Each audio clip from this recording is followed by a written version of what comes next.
Avez-vous déjà remarqué comme le paysage nous semble naturel en peinture? C'est fascinant, car pendant des siècles, personne n'avait pensé à peindre la nature pour elle-même.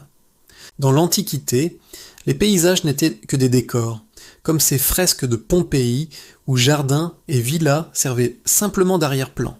Au Moyen-Âge, la nature était réduite à des symboles, quelques collines stylisées, un ciel doré, une montagne schématique.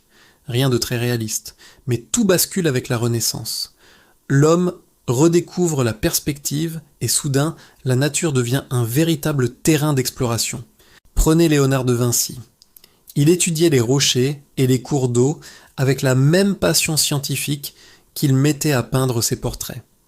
Et puis quelque chose d'extraordinaire se produit dans les Flandres au XVIe siècle. Des artistes comme Joachim Patinir osent de peindre les premiers paysages purs. Imaginez, des vallées immenses, des fleuves majestueux, et parfois perdus dans cette grandeur de minuscules personnages. Le XVIIe siècle voit naître deux visions opposées. En Italie, Claude Lorrain crée des paysages idéaux, baignés de lumière dorée, peuplés de ruines antiques. Pendant ce temps, les Hollandais peignent leur quotidien. Des moulins, des champs, des ciels changeants, c'est leur fierté nationale qui s'exprime là, celle d'un peuple qui a conquis ses terres sur la mer.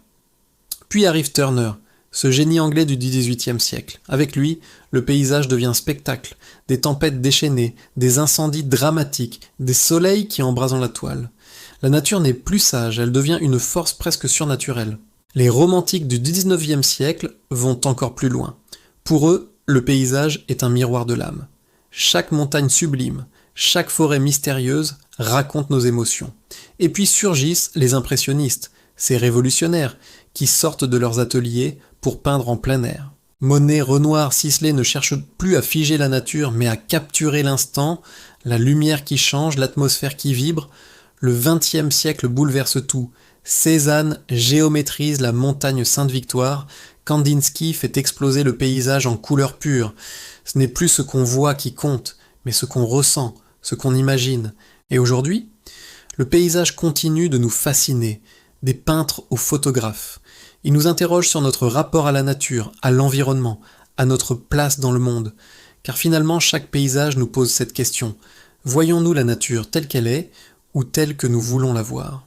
Du décor antique aux impressions fugitives de Monet, du réalisme hollandais à l'abstraction moderne, le paysage n'a jamais été une simple vue. C'est toujours un regard sur le monde, notre monde. Si cette histoire de l'art vous a passionné, n'oubliez pas de vous abonner et de partager cette vidéo. À bientôt pour de nouvelles découvertes artistiques.